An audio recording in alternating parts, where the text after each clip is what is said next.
Welcome to the Living Artist Podcast. I'm your host, Preston M. Smith.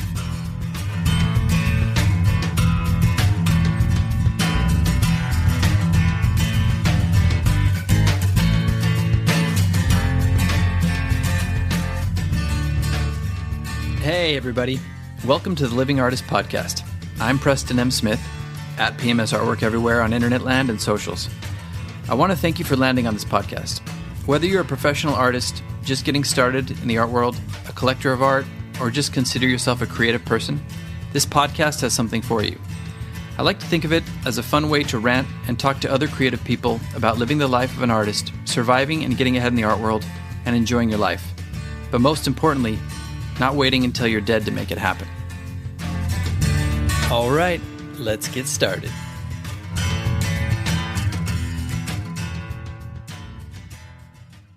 Want to make a podcast? Spotify's got a platform that lets you make one super easily, then distribute it everywhere and even earn money, all in one place for free. It's called Spotify for Podcasters, and here's how it works.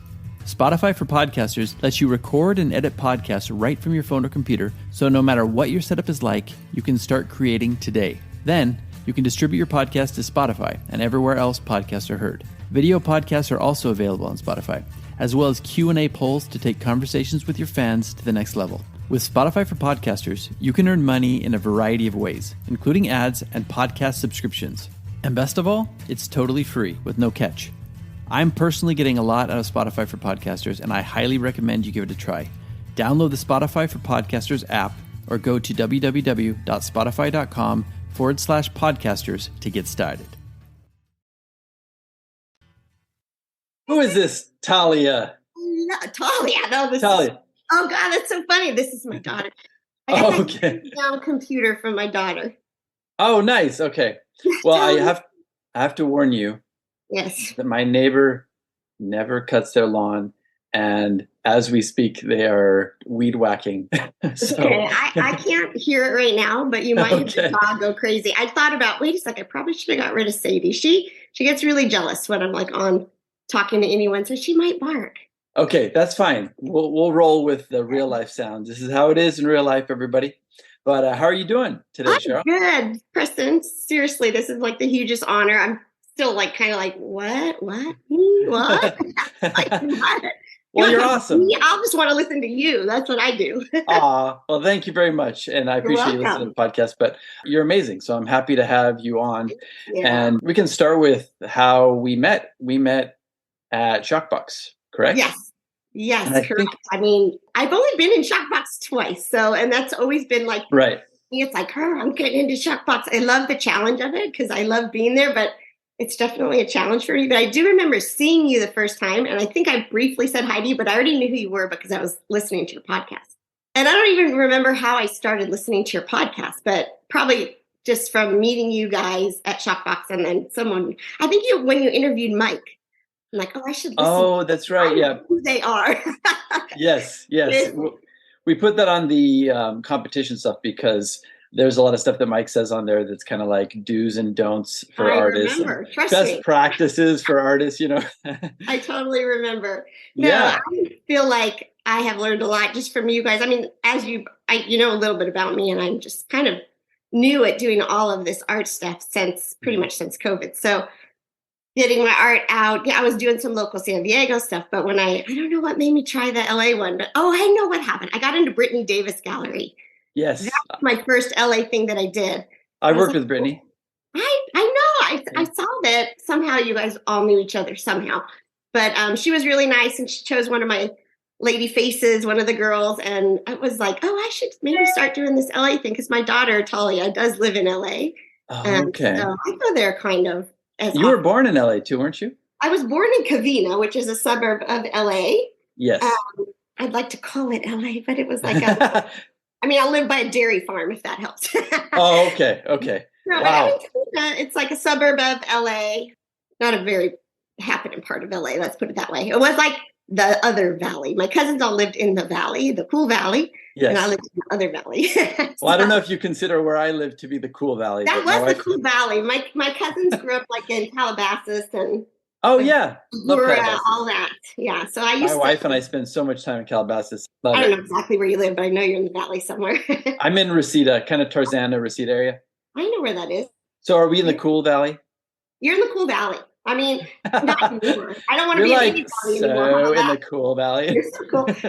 It's so funny because when you like first asked me to do this, I was thinking about like my art and everything, and I started thinking about like literally, I am older than you. Yeah.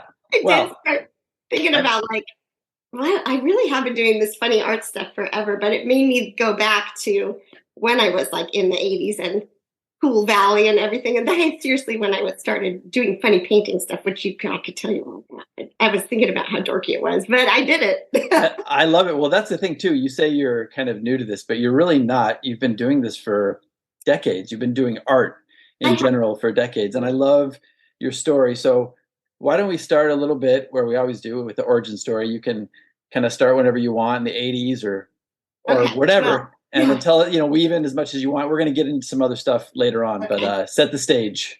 Okay. Well, I was thinking back. I truly did always love art. I was definitely not an athlete and I wasn't very brainy, but I was really into art. I always loved art. So art camp, art anything.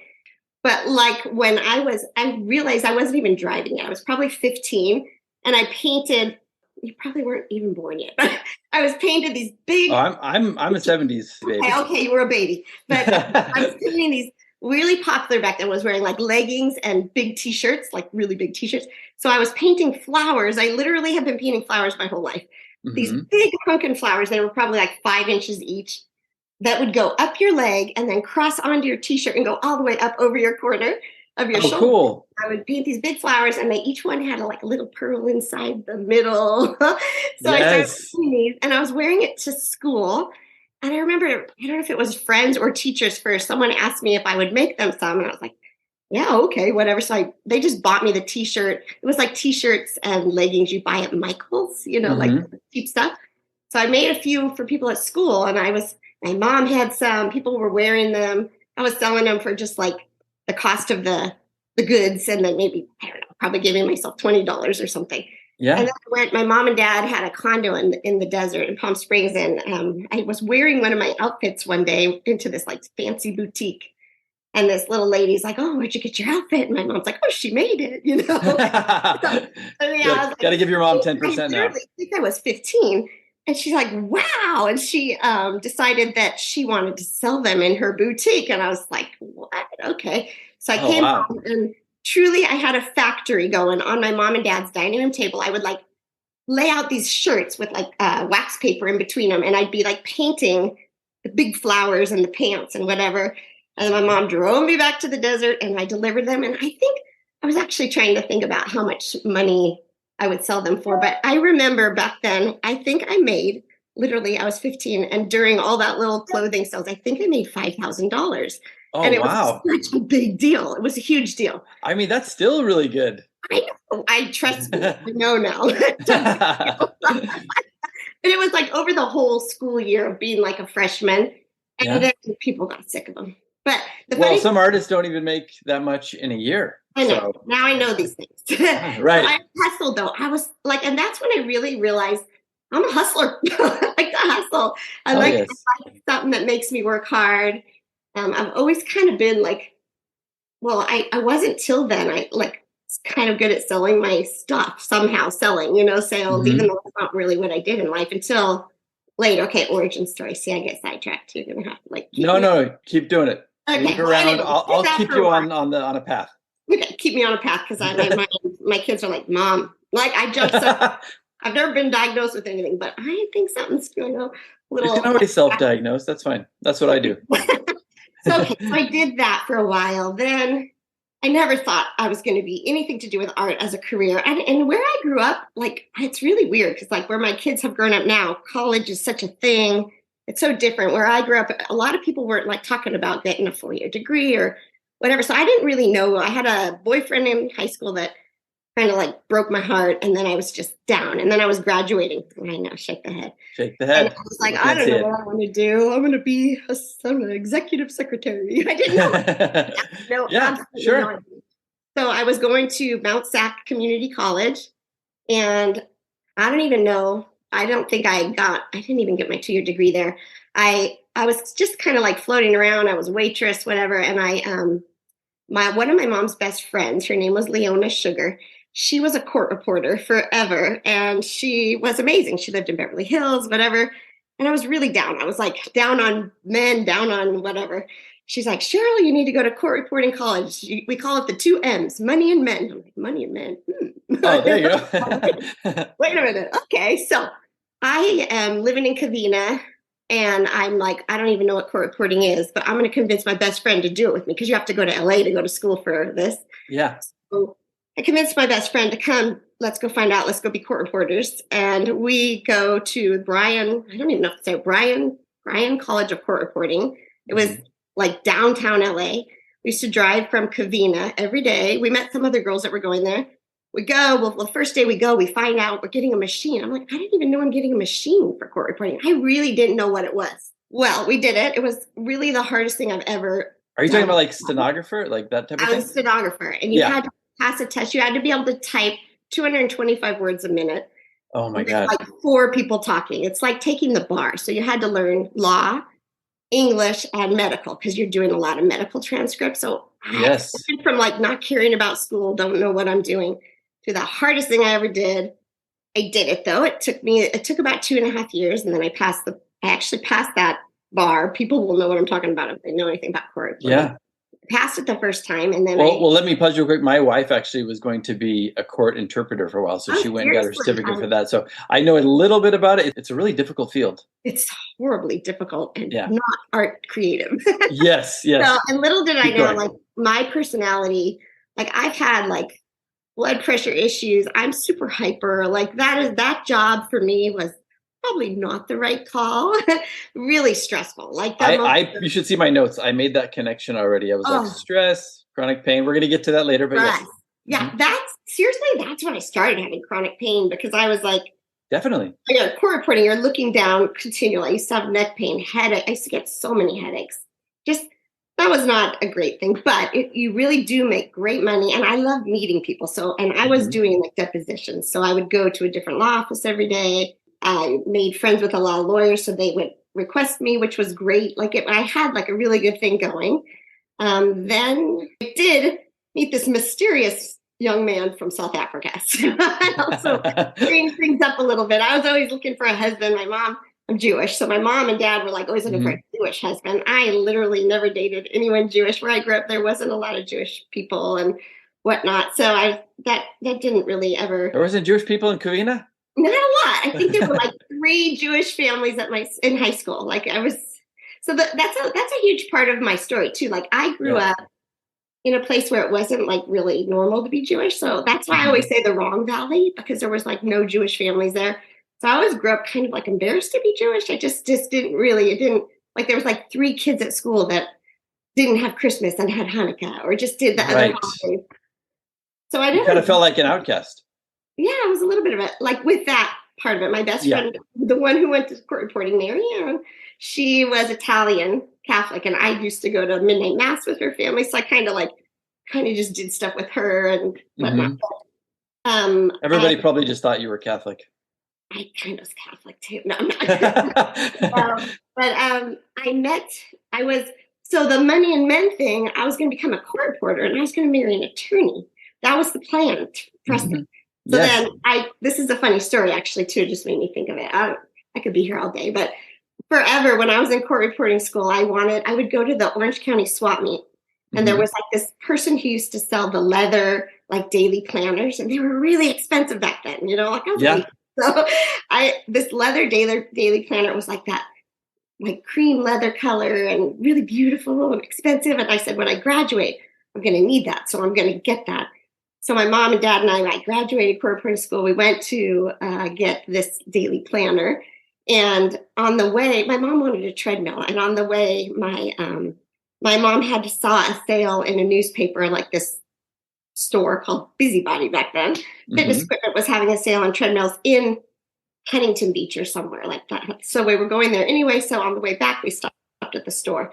So we get to the store. I can't believe I'm telling you this story. Actually, this is so not anything to do with art. But all my friends know that they do love my story. It's very funny, actually. So I'm in the store, and my mom's talking to this tall, handsome guy with an accent. And my mom has a high, a Jewish symbol of like high is the symbol of life on her neck. And it's like a Hebrew letter, basically. And so my now husband, Mark, he said, "Oh, I love your high." So my mom realized he must be Jewish, right? So the whole time my mom's nudging me, "Don't you think he's cute? Don't you think he's cute?" I'm like, "Yeah, whatever, Mom. I'm going to go marry an attorney, whatever." Right. This is the plan, It's not my plan. Yeah. Plan. So we went. He didn't say she was really kind of shy. We bought the treadmill. I had my brother's Jeep. I got the treadmill on the Jeep. And right when we're leaving, he's like, "What's your name?" I'm like, "Me?" Like he didn't pay two seconds attention to me. And I told him my name and whatnot. We left. So then my mom kept going, "Did you think he was handsome?" I'm like, "Yeah, whatever." But he didn't even look at me. Whatever. He's not an attorney. Yeah, he's not an attorney. And he didn't look at me and whatever. So like 3 days go by, and we get the treadmill, and my dad's like, "I don't know how to use the heart rate monitor." And my dad was going to call this Mark, and my mom's like, "No, Cheryl's going to call." So Cheryl calls Mark and is like, "Hey, we bought this treadmill. We don't know how this works." So he tells us, and then he asks me out for lunch. That's it. There you go. He says he was going to call me because he had my number and my name, but I think he was quite shy. But I always give credit to our marriage for me. Oh, that's great. No, I love it. And it's funny. It reminds me of a joke that I heard on one of my favorite movies, Kicking and Screaming, which is, how do you make God laugh? Yeah. Make a plan, right? Yeah, exactly. Yeah. Seriously, I think there's only one more. I shouldn't say this because who knows in the world who will listen to this podcast, but lots of people listen to your podcast. But I was dating a Jewish attorney, like before I met Mark. I was meeting attorneys all the time because you have to do like many hours of depositions with a real court reporter. Yeah. So I had met this guy. I was dating him. His name was Andy. That's all I'll say. And for a good year, my dad said, "Poor Andy." He's going to laugh at me. Poor Andy. My dad was afraid that Mark is from South Africa. So my dad was afraid that he was going to take me to Africa. And I was like, "I should." Oh, you were going to be gone. Yep. So he was so nervous with him because I was crazy about him. And that Andy went bye-bye. And then there was Mark. And then, then we got married. And so then there was Mark. Yeah. Well, and that's something that I wanted to talk to you about. I know family is extremely important to you. Yes. It's probably the most important thing before art, obviously. Perfect. And you have 3 kids? Yes, I have 3 now grown kids. I've got my oldest is a daughter, Talia. She's an actress in LA. Oh, cool. Yeah, doing the hustle. I give her so much credit for how strong she is and all that she did. It's tough. Awesome. And she helps me with all my computer stuff. Like she totally sets up my website. I need her.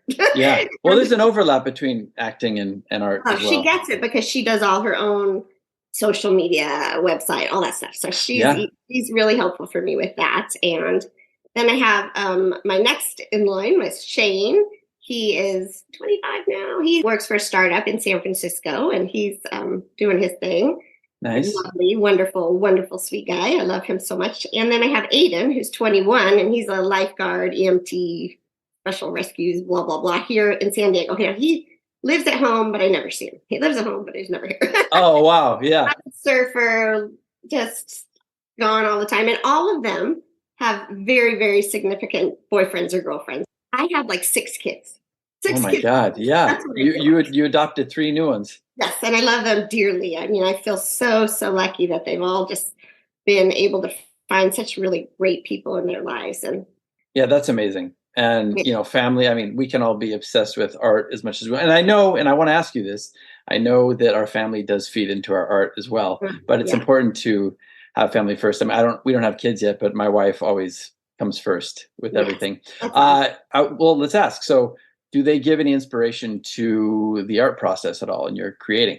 Well, they do. The art process, like literally I was doing art forever, but COVID hit, and then I had Talia and Ben, and then that was when Shane had brought Davi home. I had a house full of kids.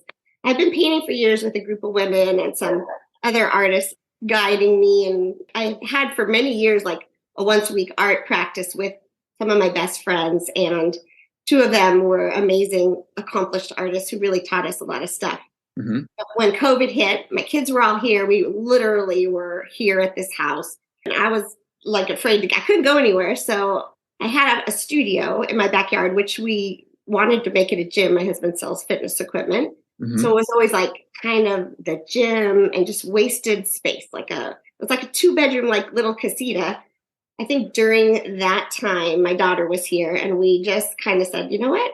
We're going to turn this into a studio.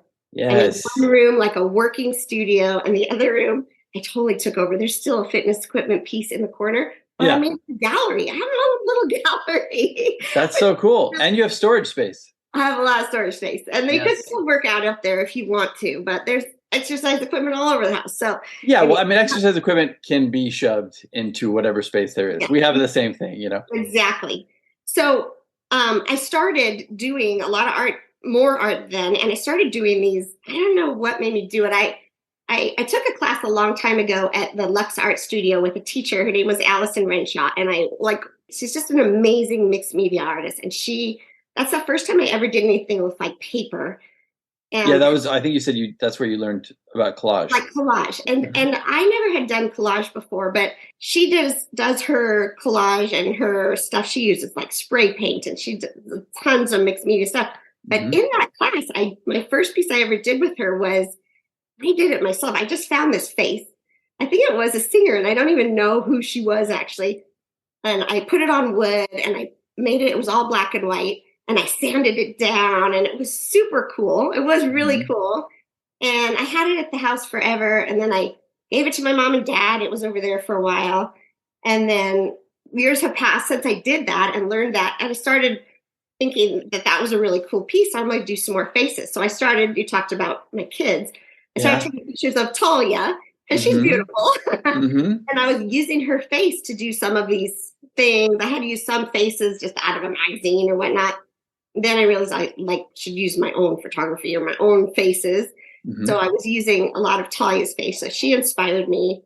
Can I ask real quick? Because I love, is it Knobs and Things? I love that piece. Knobs and Things. I just finished those. There were basically 10 pieces. I decided I always say I'm just going to do these. I don't know why. I don't know what I'm going to do with them. I'm just going to make a collection. That's in my head. That's what I'm going to make a collection. Yeah. So then the opportunity came. We had this we have an art district street here in San Diego, Solana Beach. It's like the Cedars Design District. They do Thursday night art walks, whatever. Yes. So with one building where my framer is, Once Upon a Frame, and some Bijou Rocks she's like a friend of mine. We're on a committee board together, and her husband's an artist, Michael Krief. And so they asked me to do art that night. And I had been finishing these little ladies, right? I'm like, okay, that's what they're meant for. So I got to be ready. I put the ladies out. But little did I know that Ren and Michael, the artist Michael Krief, was generous enough to give me one whole wall in his art studio, art gallery. I saw that. It looked amazing. I had my jaw dropped because I thought I was just going to have a booth outside. So I did that. And funnily enough, Knobs and Things sold. But Knobs and Things, what I love doing with my art is finding bits and pieces in magazines. Those are knobs from a kitchen design remodel magazine or something. It was from in a magazine where there was interior design stuff. And I was just drawn to the knobs. And I love knobs. If you look at my art, I love knobs. I love light bulbs. Many, many, many of the women that I did, if you look at it, it's all literally restoration hardware chandeliers. Yeah. I love cutting them out. I love collecting. I'm kind of like a hoarder. So much for my daughter organizing my studio. Because you have 2 rooms for your studio space. Stacks and stacks of magazines.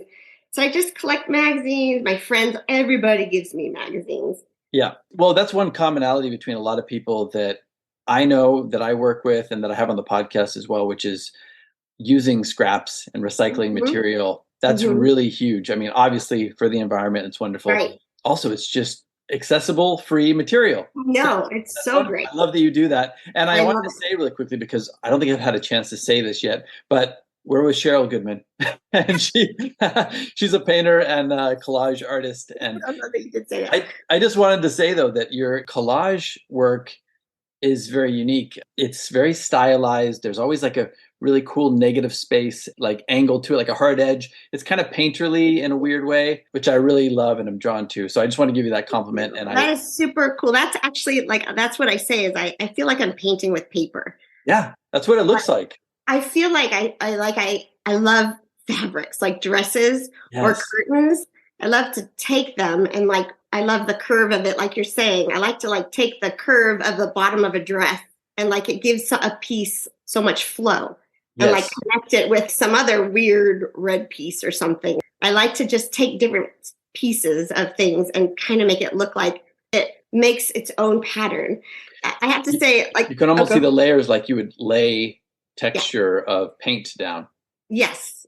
And sometimes I think I'm kind of crazy. I feel like I have a crazy way of doing art because what I do, and really when I was doing the bigger faces, I would play with it like a puzzle. Like I would collect colors and things. Like I did one of my best friend's daughters and she had green eyes, the most beautiful green eyes. So I decided all of her work around her was going to be greens and gold. Mm-hmm. So I start collecting and cutting the colors and pieces and collecting and looking. And I mean, that takes so much time that I don't actually realize I'm working because I'll be watching TV and I'm cutting. And I just like multitasking with that part of it. But then when I get it, I get her photo and I put it there. And then I start playing with the pieces. And then I get something that I like, I take a photo. Mm-hmm. So then I'm like, okay, that looks good. But then I'll try something else, whatever. I'll do that quite a lot of times. And then unfortunately, I have to take it all off because I have to glue each piece. So then I take a photo. My husband's like, that's just crazy. Do you know how much time? But I don't actually know how else to do it. I can't like. No, that's smart, actually. You're taking a picture of it so you see where things are supposed to go. I'm sure you can never completely match it up 100%, right? Ever comes out. And it makes me so mad. Like I actually just sold. I've only done 2 pieces where I built the face myself with a map. Mm-hmm. And the one time I did her and I was just doing I hear a lot of artists say this, but I was doing a piece that I was really working on. And then I decided I had maps. So I was going to do this. It was like a skinny old canvas. I usually like to use a thicker canvas. I was going to make this lady on this other one.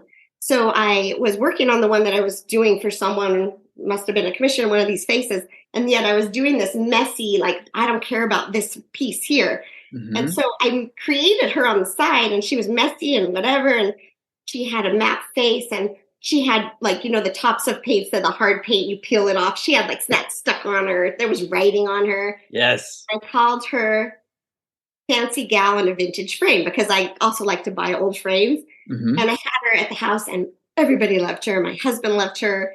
She was mine. She was at the house. I knew everybody loved her, but I was never going to sell her. Sometimes my husband loves a certain one or I do. I think I'm not going to sell it. I had that one forever. And then I was asked by someone here in my neighborhood to be in the neighborhood magazine. And then mm-hmm. they wanted to shoot my studio. So Is that the Fairbanks moving? Yes. Yeah. Yes, Fairbanks living. So I put her up in the studio so that like I could hang on the whole, because he was coming to take pictures of me in the studio. And then this girl, someone I knew from the past, her name was Heather Arnold. She came to do my makeup and she loved Fancy Gal in a Vintage Frame and she does makeup. She's like, I really love her. I don't want to put her in my makeup studio. And I was like, okay, what am I doing? What am I doing this for if I'm not going to like get it out in the world? Like I get very Yes, exactly. Oh, okay. So she said she was going to kind of think about it, whatever. And then Ben, my daughter's boyfriend of many years, I'm very friendly with, his mom, Sandy. And she was over one day and I told her that Heather might want to buy this piece. And she's like, what? You're going to sell that piece? No way. I always wanted that piece. Bidding war. So I realized, let's keep it in the family. I sold it to her. Okay, good. She and her husband, Lauren, they have a beautiful, beautiful home in Del Mar. And it's Fancy Gal in a Vintage Frame. I visit her often and she lives there. And everybody awesome. loved that piece. So then I decided, okay, I'll make another one for Mark and I. So I made another one. That takes forever, that piece. But I decided to put it up on the wall at the Michael Creeth Gallery like 3 weeks ago. It sold. Oh, see? You tapped into something there. I know, but it's so hard and it takes so long. So now everyone says you got to do more of those. So I thought, okay, I need to try and they're fun. It's a lot of details. When I make the face out of the map is one thing. And then I do flowers and butterflies in their hair, but I put dots around every single, if you look closely at my work, when I do that kind of work, I put little tiny dots of paint around every edge of every flower, every butterfly. Mm-hmm. I actually like that part of it. It's kind of meditative, but Yes. those pieces do take me a long time. And just this is all a learning process for me still. Yeah, So but the thing about the first one, which sounds cool, is it almost was like you were in a flow state and it became yeah, this little side happy accident and project, I know. And I wrote words, like I realized like with that piece, I follow so many artists. Well, some of them are local San Diego artists, and Mhm. I love that they're like totally different than me, but they're like writing words, graffiti and words and putting intention. So I was like writing chaos, beauty, like I was putting all these things Yes. in my head because it felt chaotic and whatever. But then, and I just kind of smudged them and they're in the background, but it was such a free piece. And I think that's why that one really, I really loved that one more than the one I just sold for some reason, but also because it's back to my original thought was like you lay something out and you're working on it. And when I first started her Madame Butterfly that just sold, her face was wider and I Mhm. had taken pictures. But then when I went and put it back down, I realized I had kind of closed in her face, in my view. Mhm. And so she didn't look the same to me anymore. So that's what happens when you're like laying out your piece with the paper, you're taking photos, then you're trying to get it right. So now I've gotten really detailed, like a snapshot, like a tiny section. And I'm like, where did that piece go? They never Yeah. turn out the same ever. Well, I'm sure sometimes it works to your advantage and sometimes it doesn't. I'm sure sometimes you can move them around a little bit. It changes from the original concept, but it's actually cooler. And then Yeah. other And times then you're you probably have like, to quit. you And know, I do not quit. I do not like to say that is trash.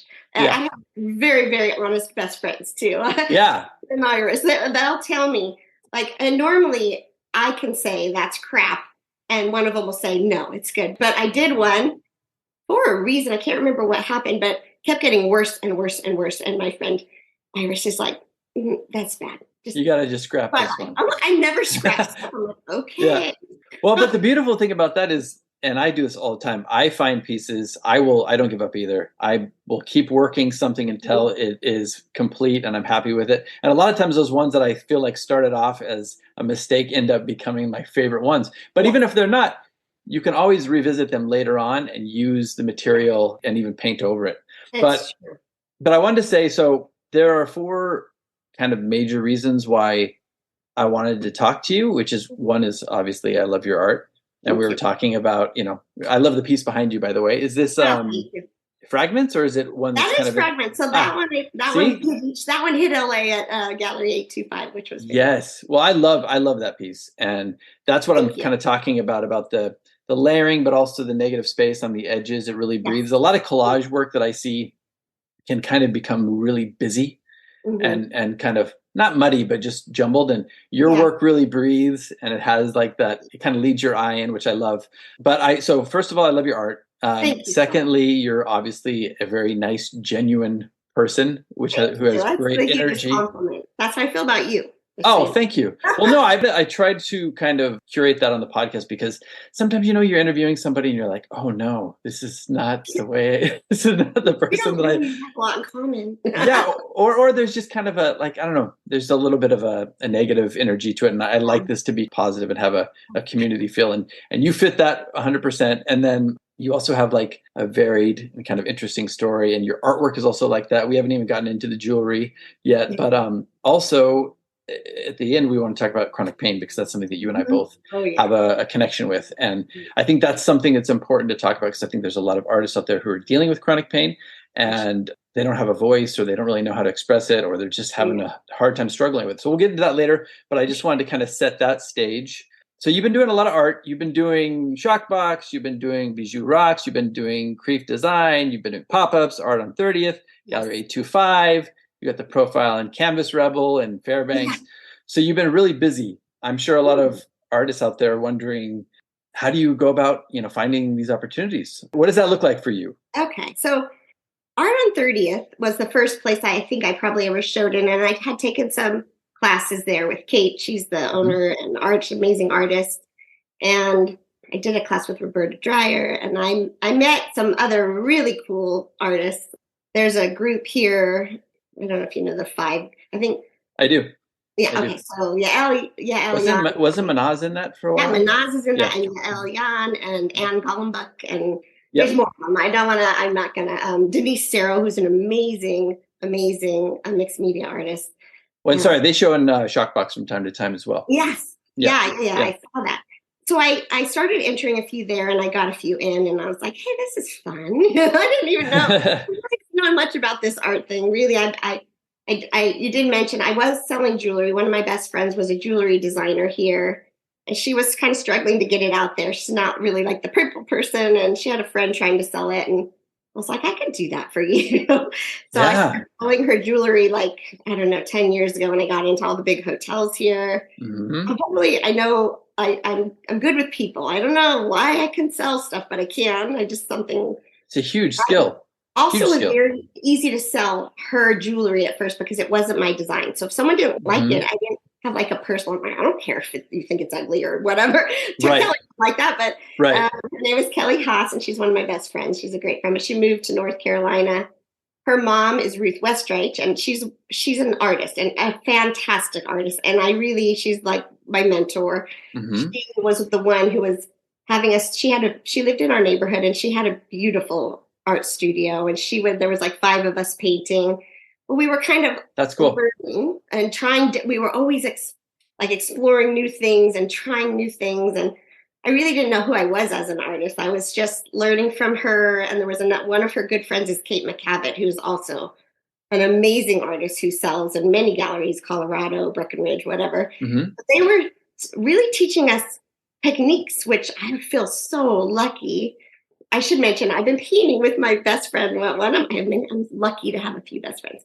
But Tanya Abel is here in San Diego. And we met when she came. She was her now husband's guest at my wedding. So she met me at my wedding, although I can't say I remember her at my wedding because there was a lot of people there. Yeah. But she and I, for years, have been like doing funny arts together and whatnot. We would be like, we'd have 1-year-old babies, and we'd be on Cedros, mind you, in one of the stores, and there'd be like a painting there or like a kind of a mixed media thing. And we're like, we could do that. Why don't we just do that? We could do that. We could sell those. We've been doing that for like 100 years. We could do that. We could sell those. Tanya is now also an amazing artist, and she's done some great stuff with charity and art, and she does Artists for Good, and what whole other story. But so we were painting there and trying to find our style, because like Ruth would always say, you got to find your style, don't copy, whatever. So over the years, whatever, I did sort of figure out my style and what I liked. I also do these like thick palette painting roses that I started doing back then. And Ruth will always I know it wasn't like very painterly or very great technique, but for me, it was my thing. So I realized like, wait a minute, people kind of like these. So I did one for a charity event. This is even before Ashton. I did one for a charity event and got auctioned off. And I think it got like $1,500 or something. Oh, wow. Nice. And it had to do with, it had words underneath and the roses coming over. I did that for that charity event. And then I was entering into the gallery in San Diego here. And then I don't know how I figured out something about the cafe website, the call for arts. Maybe it was through some of the other San Diego artists? It must have been. I don't exactly know. But once I realized that, I think maybe, and then I started following more artists. Like truly, this is like a second win life thing for me. I was always doing art, but I was never like, my Instagram only really gets going when I started art. Like I kind of stopped doing family stuff because then I realized, wait a minute, I'm doing art here and I don't want like a lot of strangers on there or whatever. Yeah. So I stopped doing Facebook. All of a sudden I was on Instagram and I was following all these other artists, and I must have found out about a Shockbox one on the cafe website. So I started doing it like that. And then I met Joanna. Yeah. Shoulderdies. How do you say her last name? She always just abbreviates it as Chris. No, she's amazing. We both got into Shockbox Gallery the first time together, and I met her and we kind of like had a little bond and we walked around. Yeah, Joanna's great. She told me that she started sending me like, why don't you try to get into this one? Where I think Peter Mays from the Art Association was doing something in a Ventura or something, and I didn't get in. She told me, I give her some credit because she told me to join the Los Angeles Art Association, which I never really thought about doing, but the art scene's definitely bigger there than here in San Diego. So I did that, and I've gotten, I have only physically been in the gallery one time there, but he took 2 pieces, and that was a big deal, and he's super nice. And I've been online shows with him. Well, yeah, because there are some people. I was in LAA too. For anybody listening who doesn't know what that is, it's Los Angeles Art Association, and they have a gallery on La Cienega called Gallery 825, and they've been around for a long time. And a lot of artists go through them and learn about the art world, and find other artists. And we have a lot of people from Shockbox who are in there. I was with them for 2 years, I believe. Yeah. So, yeah. It's pretty good. I mean, I think it's good. It's not always ideal for me to be in San Diego and then try. Like, I would love to come see all of your Shockbox shows. And I have to say, the artists that I've met through Shockbox, your like core group there, you guys you're so supportive. I think I met Amy last time. I went on a Sunday because I missed the opening for whatever reason. And you guys have such a very cool community. And I say that all the time. Like, and my friends are like, why do you care? Why do you want to get a Shockbox? Because I just have to say, you're like the most supportive group of artists, like very community driven and very nice people. And everybody's so nice. And I just have to give you credit, Preston, because I started listening to you, I don't know when, but you've given me so many tips, and we haven't talked about chronic pain yet, but I take your PYM mood shoes. I try your breathing. I'm like your big fan. Like, my friends always say, like, he's like your favorite. I'm like, yeah, he is. Because thank you. Podcast every week. I listen to what you say because I think you know your stuff, and I do a lot of the things that you implement. I try it. So I love those PYM chews, by the way. Yeah, they're good. They really work. For me, I actually stopped taking it because I'm so sensitive that I actually would have like a little bit of a hangover the next day. That's bad. Which is bad, right? So that's not and for somebody who's gotten away from having hangovers, because as you know, probably I was a big drinker back in the day. But yeah, thank you. That really means a lot to me. And I definitely learned a lot of the stuff in the trenches. I feel like I didn't have a very big community when I started out. Yeah. And it was kind of like me against the world. And Shockbox is great because, it's one of those things where your friends might be asking, but it's rare in the art world, anywhere, any city, to have a group of artists who really support each other and kind of like foster those friendships. And so thank you so much for saying that. And we're glad to have you be a part of it too. But you also... But you would think I was there all the time, but you can there's something about your group. I know. I wish I was closer. I wish I could come to every show, but it's a little bit. Well, come when you can. Yeah, I understand. I'm in the Valley, and sometimes just going down to Shockbox takes an hour and a half. Crazy. So, but you also have a pretty good community of artists in San Diego. From everybody I've talked to, we do. So, I was lucky enough to get into. It's a whole nother story, but when I do, like I mentioned to you, I do some paintings, and I get a lot of commissions where people will give me their words. Like, I've done love notes. I've done someone's 50th birthday. All the friends will write a note. I've done that a few times, but someone that I knew asked me to paint a picture for a friend's birthday. I'm friends with her, but I wasn't one of the friends giving her the present. So all these friends, there were like 30 girls involved. They all wrote a note to this girl. Gave me their notes. I print up the notes. I put it on the bottom of the painting. It has to be kind of a big painting. And then I have the roses coming over or the flowers cut out of magazines or whatever. So I did one of these, and they gave it to her on the beach in San Diego. So there's this lovely woman. Her name is Cindy Blumkin, and she has had a shop, a gallery in San Diego, Encinitas, for years called Art and Soul. She's taking a walk on the beach. She walks by. The friend is opening this big canvas, and she says, "Oh my gosh, what's that piece of art? Who's that artist?" It's me, who's not really selling her art yet. Really, I don't think I've barely done anything yet. She walks by, and then one of the girls says, "Oh, Cindy Blumkin wants to talk to you about your art. She saw the piece you did for this friend." Oh, wow. So I call her, and she has me do a bunch of paintings, like garden. Like I did one about garden. I love gardens and all my flowers and butterflies. I'm into flowers and butterflies. And you have a very beautiful garden too. I've seen pictures. So I started selling those at Art and Soul, which is she was selling a lot of art. Unfortunately, it's closed recently, but she was involved in this Solana Beach art pop thing. So it's going to be a whole new vibe going on there too. She'll probably rebound and open up another space or something. She's really great with local artists. So a lot of the artists that you've mentioned, San Diego artists have shown in her shops and whatnot. So it is. Well, it's funny. I want to say, like, you have these. I don't know if it's serendipity or serendipitous, but you have these things. I don't want to say that because it almost gives that tone of luck, but it's not luck. It's like, because you're tapped into what you're doing and you're focused on what you're doing in the process, like for example, the happy accident one that became one of your best sellers, and Yes. you have all the series now. Yes. You're so into what you're doing and focused on what you're doing that these wonderful byproducts happen off of them.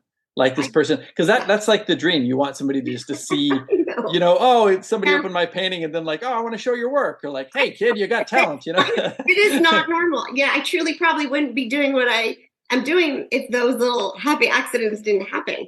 Like if she didn't walk by then, I wouldn't have been. But it's also because you did the work. Yeah. I do. My brother is really, he's a public speaker and a life coach and all these things. And he's, we always talk about like, the 10, I don't even know how many hours you need to put, like, what the hours. 10,000. Yeah. I've been doing those hours just because I love it. But I really do paint or create almost every single day, unless I can. But I get excited on a day when I have nothing else to do. I'm like, Well, and you can see that with the work. You can tell that you've been being creative for a long time. Well, thank you. I'm glad it's showing. And this is really very, very a huge honor. I just can't thank you enough for noticing. Oh, yeah. I love it. I love following your stuff on Instagram and seeing your work. It's inspirational. It's very different from what I do, but I always get inspiration from seeing what you do, and I can see why it's selling too. Speaking of selling, see the segue here? I wanted to ask you about your website. I know you're kind of updating your website. I mean, have you thought about turning your website into like a little bit of an e-commerce style website so you can sell your work, or are you more? It does work. You can buy. I feel like, I swear, before you asked me to do this, like for months ago, I was like, you know what? One of these days I'm going to reach out to you and ask you if I can like hire you for like 2 hours just to pick your brain about some stuff, because I am new to this stuff. And so my daughter Talia has set up my website, and it has been working for a while, but it does. You could go on there and buy art. It's just not been, you can. It's just not the way I've been selling art. I truly, I've been listening to you, because when you said get online, like, I don't know, 2 years ago or a year and a half ago, you were talking about Art Majour, and some of those people had reached out to me, and I set up Art Majour, and I got on there, but I don't know how you do it. I don't know how. I'm not there yet. I've never sold on there. I'm like not embarrassed to admit I have not sold online marketplace at all. I don't know how to do all this stuff yet. Like I'm constantly learning, it's one of those things where I think for a lot of people, they almost feel like it's a scam. Like when I first started out, I saw people selling and I was like, how are people selling so frequently on these sites? It almost felt, well, I mean, it was a targeted plan that I had, and I started implementing stuff. But I think if you're not really willing to put in the time and the consistency, then it won't happen. But because a lot of people get all excited about it and they go, oh, I'm going to put up stuff. I'm going to throw up all my work in like a week or two. And then like, I'm not selling anything, because you got to keep uploading. I hear you. Keep doing it. I haven't like set aside the time. I don't feel like I make work maybe fast enough to, I'm not quite there yet. You know what worked for me? I had the advantage of just having a huge body of work. So I could kind of put it out piecemeal, and it would still, I would have hundreds of pieces still to put up. So I think that's one way you can do it. Like, so maybe just backlog a lot of work first, and then you can start doing it. Definitely. But so you can buy, because I was on your website, I couldn't see where you could buy work. Okay, so now if you go on my website, you might have even looked at it before she made some changes. Now, maybe on the upper left corner where the bars are, if you click it and it says art, when the part in the beginning, you were probably just scrolling through, seeing photos go by side to side, side. Yes. Now you can't buy the art, but if you go up to the bars and you push art, then my whole portfolio comes down with the prices and the whole. Oh, interesting. Okay, so the first view is almost like it's like a little kind of like tease. a gallery. Yeah. Okay. That's cool. I'm glad people can buy work off there. And there. I'm glad you said that, and that's part of what we're working on, like trying to make the website easily used. And because I do see other people's websites, and it's definitely different. And I'm so thankful that my daughter's been able to help me. And her website is an acting website. So it's very different. She's not selling things. She's selling herself. But selling yourself. Right. It's you like can't click and buy her. You can't buy her. Okay, don't even anybody try it. You can't buy her. No. Yeah. So I think that after these last few days of working on it, it might work a little easier, but because I had portfolio, I believe, and shop. Now those didn't work together. So now I think it's comprised under art, and then it shows what's available, what's sold, lots of different things. Hopefully it'll work. You check it later and let me know. Yeah, because I will. And it's one of those things, where people have so many places and they have no attention span anymore. So if it's easy to navigate and they can just go, here's what I buy, then the barrier of entry is a little lower. I'm not one that, like, you have had now this happen to you, but I can't imagine buying art online. Like, I physically need to see it, get really close to it. So I don't know who that is that buys art online, but you do, because you see. Yeah, a lot of people do, and it's one of those things where it's kind of how you package it too. Like, that's why I take so many shots. I take so many detailed shots, and like at an angle, and like the side and texture. It takes a lot of time, but that gives the person the experience enough where they can feel like, okay, I trust it enough to buy this piece. Yes. Yes. Yeah. Well, I'll get there. You'll get there. I want to hire you for some guidance. Yeah, for sure. But you also don't have to. I mean, it's one of those things where if you're doing well and you like what you're doing, listen, right now, this is all for fun. And thank God, I'm very blessed, very lucky. I'm not having to feed my family on my art sales, because we'd all be starving. But I've been there. Oh, yeah. Yeah, we were like, okay, we get to eat tonight. But yeah, no, my hustle is not selling my art. It's creating, it's having fun. I love donating. I have to be honest. I'm a sucker for a good cause. Yeah. I just, if I love the fact that I can like make a piece of art and maybe I don't sell it or I don't get anything from it, but if another, like a nonprofit could get money from my art, that's awesome. That's so cool. I love that. Yeah, that's amazing. But also let's be honest, you have been selling your work more. And you've been making some good sales. So I would not be surprised if you got the bug a little bit pretty soon. And we're like, okay, we're going to start ramping this up. I hope so. I mean, I just love having something to do. I always say, like, I love that part of your podcast. Don't do this and this and don't wait until you're dead to do it. Don't wait until you're 50-something to do it. But I did. Well, hey, it takes time. I suffered so long doing jobs that I didn't like for so long that it was like, I feel blessed now to be able to do it. But I worked really hard to get to this place. But a lot of people and that's why it's good to talk to different kinds of artists, because some people it's not their thing. Like, oh, I'm not here to just sell artwork. Right. And I don't need to depend on this to, pay my mortgage or whatever. And that's great. People should be able to do art for whatever reason they want to do it. I do want to talk to you about, because I know you have an appointment coming up fairly soon. I want to talk about chronic pain. And for people who are listening, I'll just start with saying that I also suffer with chronic pain, kind of debilitating chronic pain, to the point where it feeds anxiety and I have like panic attack. I had one yesterday, like it was horrible, just out of the blue. And it's just like, you don't feel like you can't leave the house. Your friends don't really understand what's going on with you. You don't want to like complain about it, but it's like, it can really get in the way. And yes, art is amazing, but I got to a point where I was really struggling to even be able to create. It was so bad. And mine comes from a lot of different factors, like waiting tables for so many years and injuries and trauma as a child and stuff like that. All those factor in. But I think the commonality, with you maybe, and I want to hear more from you, but is stress. I think a lot of stress feeds chronic pain. And if you do have chronic pain, it exacerbates it and it makes it harder to heal. So I wanted to hear, and you can share as much as you want. I don't want to like force you to share. Very open. I was I was just saying to my daughter earlier, I'm like, nothing's really secret from me. Like, I'm very open. So that's great. Yeah, that's great. I have had, like, when I say to my poor husband, he gets the brunt of my pain because I am super up. My wife too. Everybody, I'm like, I'm good, I'm good. But I have had pain for as long as I can remember, almost every single day of my life since, I don't even know. Okay, I was a court reporter. I had neck pain and migraines. And then... Yeah, did it start there? I feel like it probably did. Well, no, even before that, when I was a teenager, my knees started dislocating. I've had back joints my whole life. When I was a kid, the first time was like roller skating, holding hands with someone at the roller rink, and my knee dislocated, totally popped off. And I had to oh, wow. I just like hit it back on. Oh my God. That happened probably 5 more times in high school.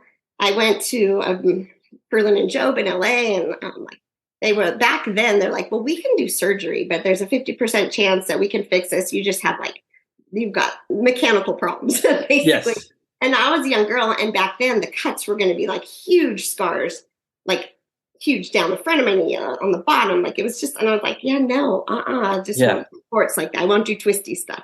So I've spent my life not being able to, I was pretty good at tennis, but I can't really play tennis because if I stop and start the wrong way, I'm going to dislocate my knee. So that was the first bit. A lot of twisting and pivoting and And it would happen on and off when I was pregnant. You get loose ligaments. I could be my leg hanging off a bed. I just remember being really pregnant and watching my friend paint her child's room, and my knee went one way and my leg was the other way. My knee popped off. Oh my God. I put it back on. So I've had that kind of stuff going on forever.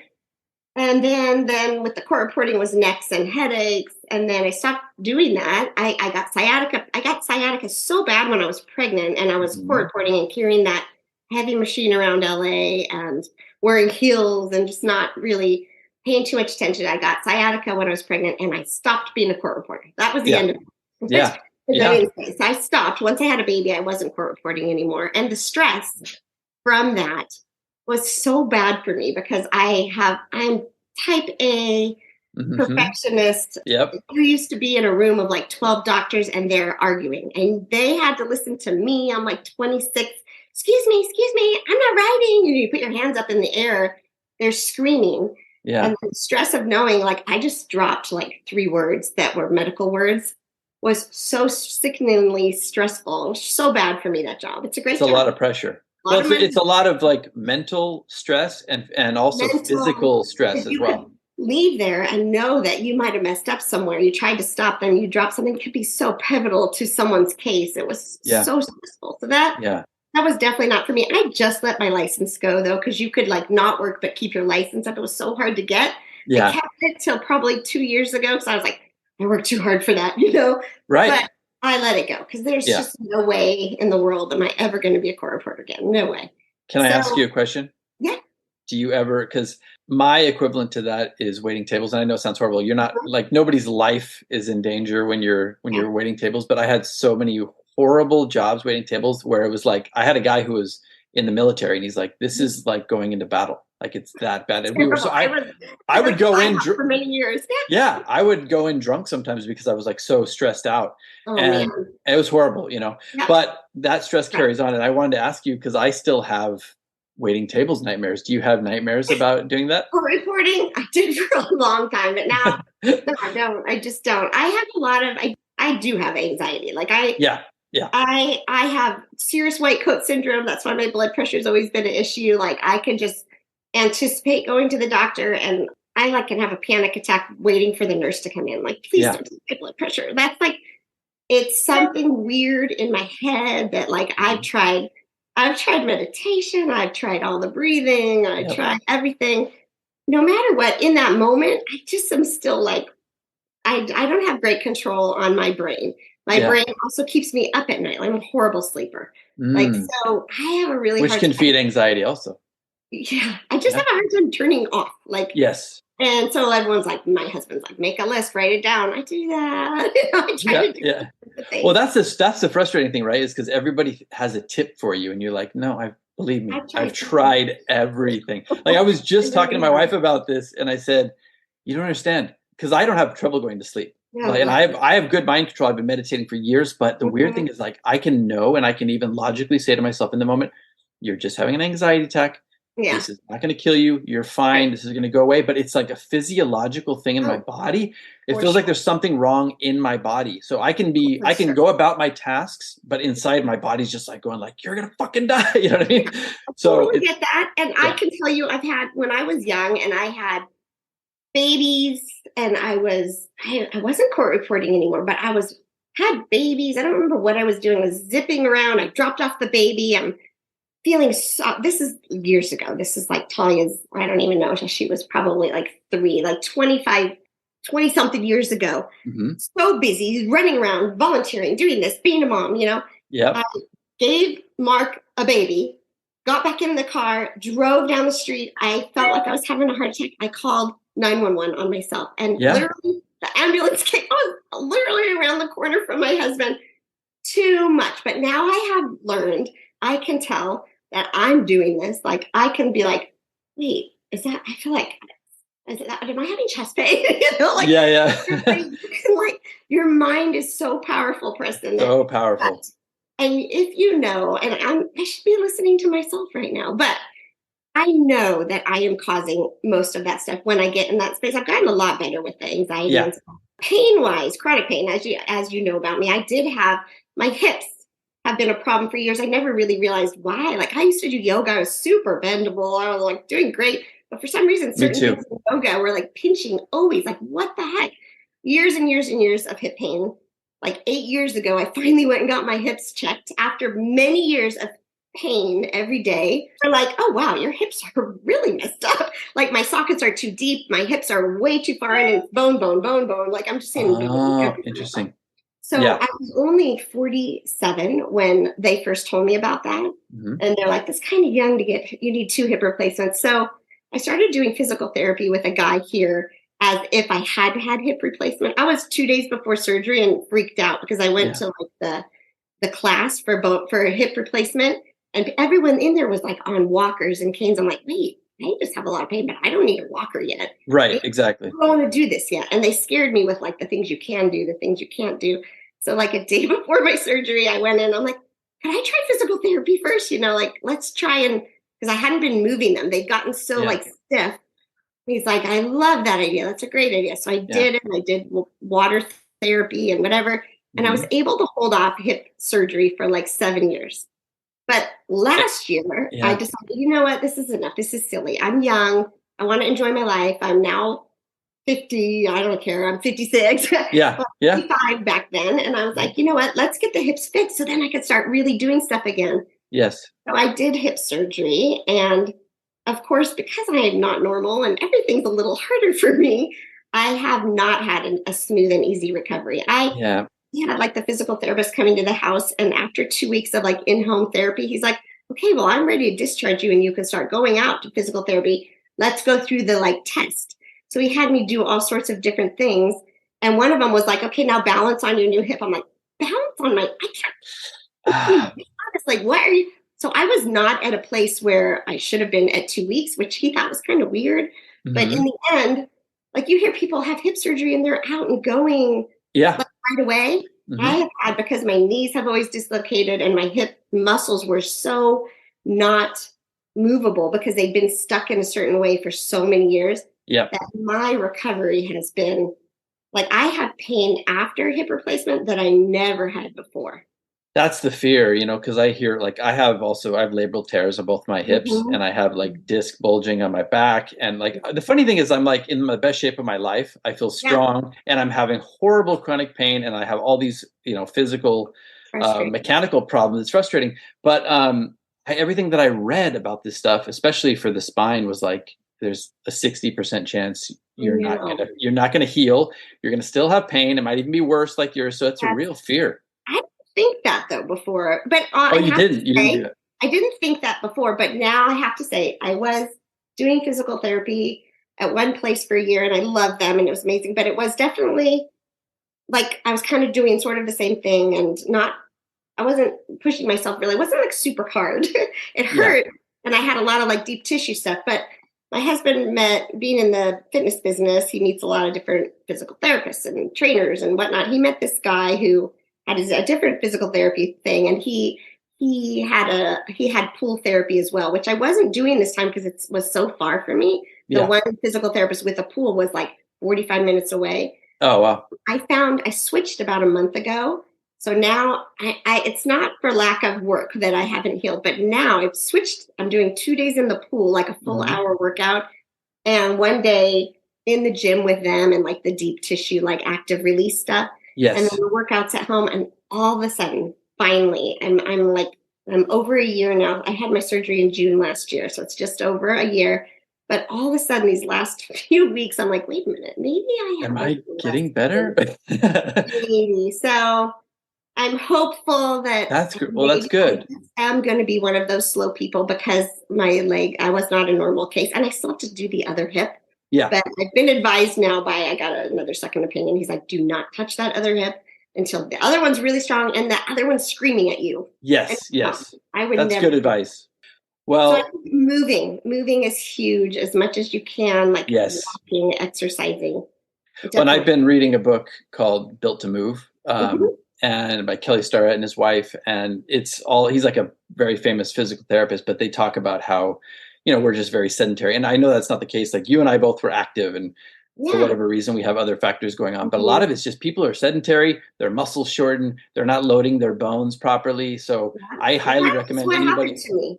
Yeah. Like sitting on the floor, they recommend like sit on the floor, stabilize your spine. Because most people just can't sit on the floor. They call it crisscross applesauce. Most people can't even do that. I can do that no problem, but like I'm just trying to keep loading my bones and strengthening them. Do that them. and get up. Yeah, exactly. Yeah. And I see, I'm so lucky. I still have my parents. They're wonderful, but it's hard aging and keeping moving. And I don't want to stop now, even if it hurts, to just keep moving because it's really important for like staying active. I have a husband who's like fit, active, plays padel and all racket sports and sells fitness equipment. And he's like, you got to get on the floor every day, get off the floor every day. Just make sure you can do it. I'm like, And my dad's amazing. He's always been able to like get down on the floor, crisscross and hop right back up. But that's a sign of longevity.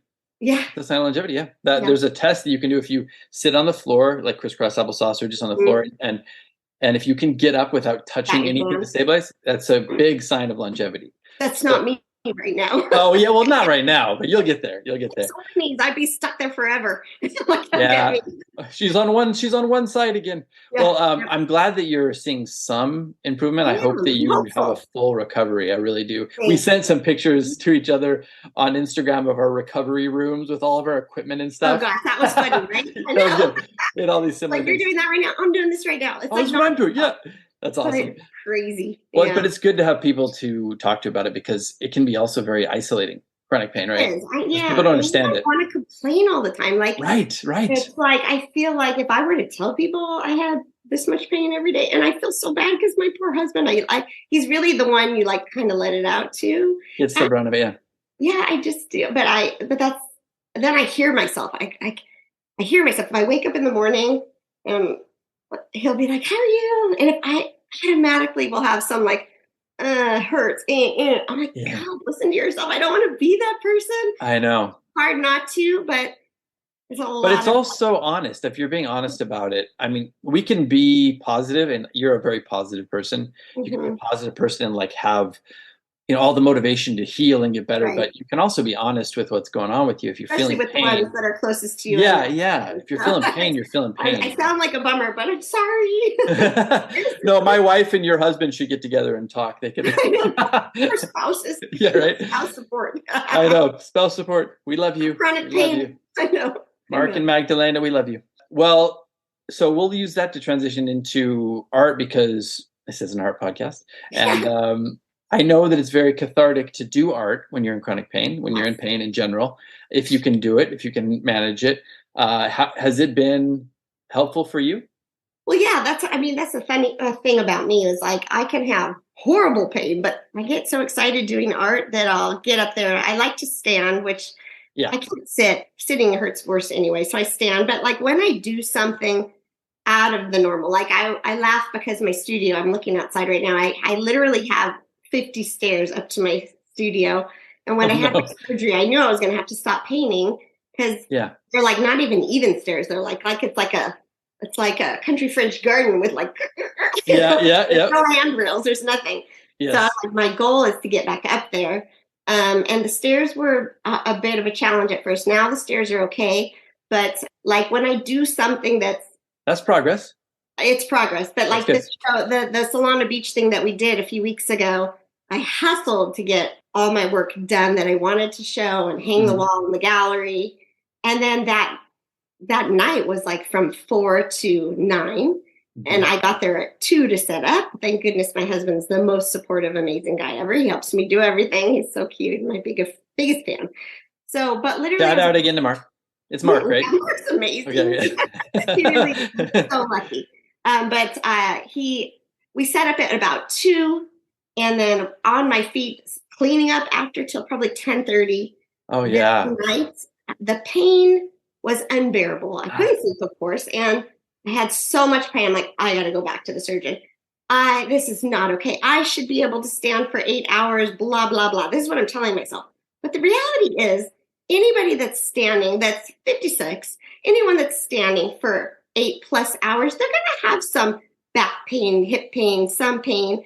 And I am still recovering. And so it did throw me into a huge amount of pain, but I went to my physical therapy and I told her, and then they were like working on me. And I had a week of like bad pain. I'm supposed to go see the surgeon again next week just to say, hey, I'm having bad pain. But all of a sudden I'm feeling a little better. Yeah. So I think the pain doesn't stop me. Like, I'll do what I want to do. Like, I was so excited to do this art thing that I don't let it stop me. But that's good. For it, I do pay for it sometimes, but I think. But it also can trap you, because like if you let those things keep you from doing stuff, which I have a little bit in the past. Some of it was because I literally couldn't stand or even put my head. I couldn't get in the shower. That's a different thing. But once I got on my feet after months, I was like, look, I'm going to go out there and do stuff, because otherwise you get trapped in your own mind, and everything becomes a problem. Like, oh, I don't want to go out because what if I have pain? I know. So that's good that you're doing that. Yeah, you just kind of do it. Like, I'll walk with, even still, I could go for like not even a long walk with friends. Yeah. And my hips just burning. It's just not normal yet. Like, I don't want to not go on the walk or travel. We traveled with a group. We've gone on different groups of friend trips and things. There's a lot of stuff I just won't do or can't do, but I'm okay with that part of it, but it won't let it keep me from going. I'm going to go. I'll do what I can do. And if I'm not going to do all the physical active stuff, I'm just going to hang out and chill. Yes, that's good. That's good. Cool. What am I going to do? Well, right, exactly. Yeah. Well, one last question about the pain. How is your stress? How are you managing your stress levels? Stress is pretty darn good. I mean, like, I think that's going to be, it's kind of me, how I'm built, and my system runs. I have high cortisol, probably, it's not healthy, and I know it's not good. Yeah. But really since COVID, I stopped saying yes to everything. I was volunteering, and I'm doing this and I'm doing that, and I'm having lunch with this group and I'm doing that. And then I kind of stopped doing it all, and my life kind of like simplified. And I was like, I kind of like this. And I was entertaining a lot, and doing, like, we do Shabbat dinners and having we have lots of family in town. We're super lucky, but we also had friends, and it just was like, shut it down a little bit and take more time. Yes. And just in a day when I don't have to go do something, and like allow myself to like do nothing, which I could paint. I have an organic veggie garden. I love gardening. I love going for a walk. I like to listen to your podcast when I walk. I always tell you, it's like, I love to listen to, and then I like listening to other books on tape when I paint, just like have time for myself, carve out more time for myself, and manage the anxiety, because, it's not worth it. Like, to be running crazy, too many obligations, putting too much pressure on yourself, and then just feeling like I can't breathe. I can't get a good breath. So, and being like type A, when being type A, you're predisposed to having more stress. For anybody listening out there who's also dealing with this, I mean, hopefully some of this resonates, and just take from this that you need to schedule some self-care. That's been a huge thing for me too. I used to go from the moment my wife got up, I was up with her. My day starts. I'm like working my ass off. I'm here in the studio, out here uploading a podcast, and I just started to have to schedule like 2 hours into my day of like self-care, breathing, meditation, exercise, rolling, whatever it takes. TENS machine, whatever you can do to help. I got that too. You got a TENS machine? Oh, there you go. See, yep. I was using it so much. I have advice. Don't fall asleep with it on, because then all of a sudden I was getting like these like marks on my body where I would like put it on my low back or hip.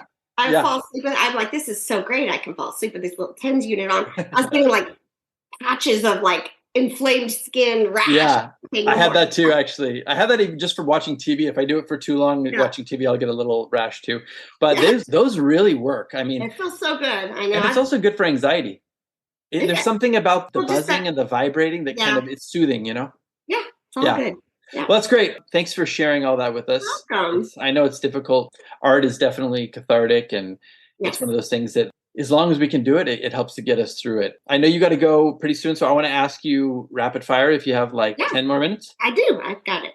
Okay, cool. So, well, first of all, I want to make sure that I didn't leave out anything. Oh, really quickly, how are the Violent Femmes? Oh my God, we're so good. Well, it's like I had to remind myself, Violent Femmes. Like I used to love all this music, right? Yeah. But then I was painting one day. I'm like, okay, I'm going to see the Violent Femmes. Let's refresh my mind on the Violent Femmes. So I put it on and I was like, wow, their music's really weird. Like some of the words on it.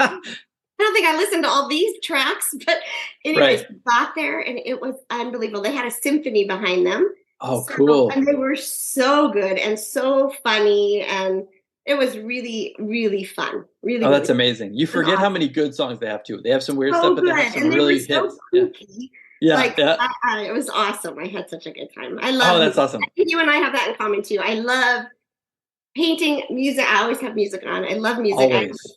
Like alternative 80s and 90s music, and I just still love Echo and the Bunnyman, B-52. Yes. This is my stuff, keeps me going. Sheryl, before we got on this call, I had on our Alexa here, I had 80s on 8 playing this whole morning just to kind of keep me in the mood. So yeah, I'm right there. Get ready for this lady who was like an 80s teenager. I was 80s too. 80s is like my decade where I first remember stuff. And I love the 80s. That's why I love the show Stranger Things. Have you ever watched it? Oh yeah. Well, we just watched that. Like we finished it last year, but it was so good. I loved it. So good. And great 80s references. Well, we're going to, first of all, I'm going to ask you to tell people where they can find your work, because everybody should check your stuff out and buy it, because you can buy it from her website. You actually can. But I know. I'm really good at posting on Instagram, and I love it if people message me if they have any questions or want to find out about a piece. But I do. So I'm at Sheryl Goodman with SHERYL Goodman. Like Saul Goodman. Yeah. Yeah, and then, yeah, exactly. Uncle. No, and then I do have my website is SherylGoodman.com.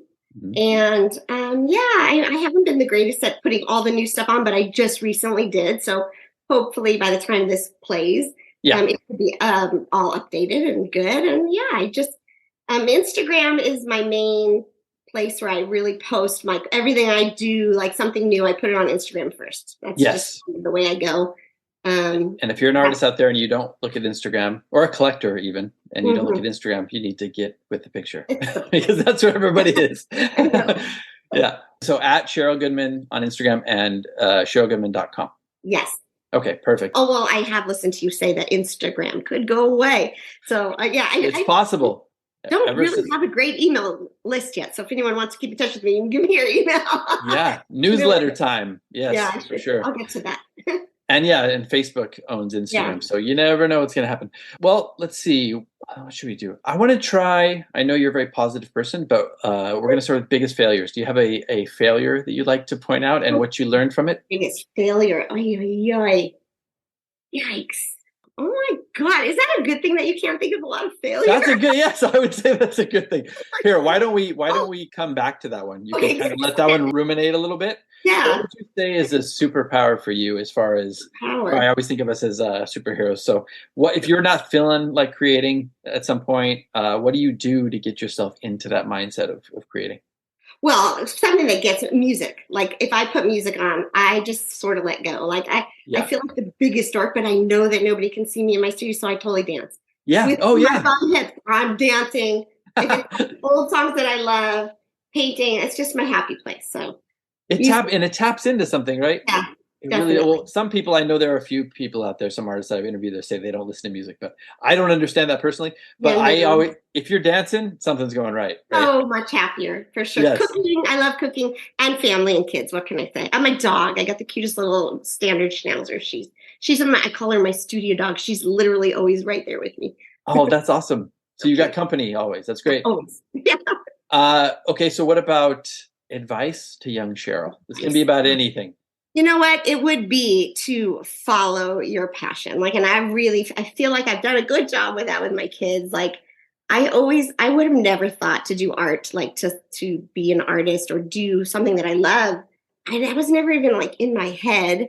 But with my kids, Talia's been acting since she was little, dancing, acting. And then she went into a high school that had conservatory for acting. And then she wanted to go to college to get a BFA in acting, and I was like, okay, knowing that is a hard choice. It's a hard, I know you know about that too. But she loves it. She loves being on stage. She loves it. She just thrives in it. I'm like, follow your passion, do it. Like, sent her to a very good college. She went to Chapman, and cool. It's not cheap. And you're like, okay, you're spending this to get an acting degree, but it's all good. Follow your passion. Yeah. She's great, and she's amazing, and she does other things, and she's amazing. And then even like, I would say that to myself. I say it to Aiden. Like, Aiden's also, he's my youngest one, and he's a lifeguard, and he is not a sit at a desk kind of guy. He's never going to be in an office, and he's not. He may, but that's not who he is. Like, follow your passion. He's an outdoorsman. He's a lifeguard. He's amazing. He does every special team he could be on, rescue team he does. Just do what you love. And the middle one, he's doing what he loves. He's got the brain for what he's doing, and he loves it. So just, if I could tell myself that, I probably might not have been a poor reporter, but I did want to be a fashion designer, but I think I was afraid. I didn't think I could do it. Like, I was like, I'm not going to be it, But you did, I mean, in a weird way, you did the clothing, you had the little factory at 16 in the house, you did the jewelry. So you had a little bit of the fashion sprinkled in there. Yeah. Well, that's great advice always, especially nowadays. It's so weird. Like, what is even conventional? I remember growing up, it was like, my dad was an entrepreneur, and it was always like, well, be careful. You don't want to be a jack of all trades, master of none. You got to focus in on this. Right. But now I find that it's actually, this is the perfect time if you have a lot of interest to be living, because you can do so many different things. So true. It's so true. And then I'll let you choose. If you haven't come up with the biggest failure, we can do something else. Otherwise, we can end on a daily routine. I'd like to end on biggest failure, because sometimes those are some poignant. I'm going to tell you what, in my world, these are like stupid little failures. Yes. And I think it's what keeps driving me as an artist. Perfect. Every time I submit, whether it's to Shockbox or Art on 30th or LA Gallery 825, the rejection, I don't know how Talia does it. The rejection. And I used to sell jewelry, and it wasn't my big design. But the rejection, it always feels like failure. And I used to be at a place, especially with you guys, I'm like, I'm going to try one more time. And if I don't get in, I'm not trying anymore. This is sweet. I get so excited. I wait. Sorry, yours like 800 pieces when only 100 or 80 were chosen. I'm like, fail. Those little failures, they're failures, but they push me to try harder. So definitely. I don't have, thank God, a huge catastrophic failure that I can think of right now. And I'm kind of excited that I can't think of one. I'm sure there is one, but I'm not Preston. So. Yeah. Well, no, those are great. And those are very applicable to this podcast. And I'm always talking about that too. I mean, I was an actor and an artist, and I have probably failed. I mean, I've probably been rejected over 1,000 times. And honestly, just like you, I had so many galleries. I had Target galleries where I tried like 10 different times and I never got in, and I kept going. And finally you get in and you get a rapport, and you're not always going to get into everything, but it makes those wins even more. You can like savor them a little more, Feel good. And I still don't even know how to approach like a proper, I mean, me getting into this gallery that I'm in right now, that was so unexpected, and wow. It's amazing. I still don't even know how. It's really hard to put yourself out there. And that kind of failure is like, it's not failure, it's rejection. And you have to be like really thick skinned. And I feel like I'm getting better at it, but it's not that fun. I don't love that feeling. And it brings you down for a moment.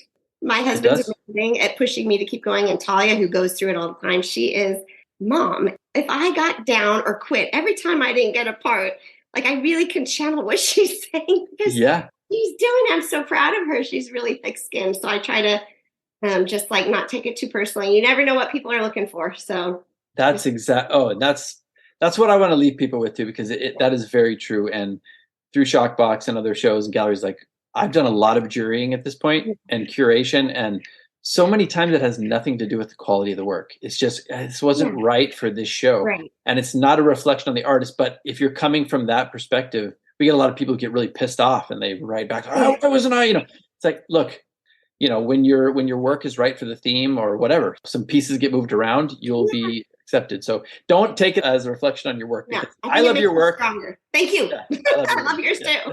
Thank you so much. Awesome. Well, is there anything you want to leave the audience with, or anything you want to plug before you get off to your appointment? No, truly, I do appreciate your support. I feel like I've learned how to be a supportive artist friend to other artists by seeing how you support people, because you always have a nice comment to say, or I feel like you are paying attention to other artists out there, and really you are trying to uplift people. And I really feel like I want to be able to do that as well and help people. It's not a competition, that's for sure. Like I've definitely felt, I don't feel art competitive at all. Like I feel like it's such a cool community, and everybody's art is different, and everybody's like supportive. And I really learned from seeing you do that, and some of the artists that you guys have over there. It's really very cool, and I really appreciate you. Thank you so much, Sheryl. I appreciate you too. And I know people are going to love. We've got to get strong and feel better, and go like on a run. That's never. Yes, we'll go on a run together one day. Right. How about that?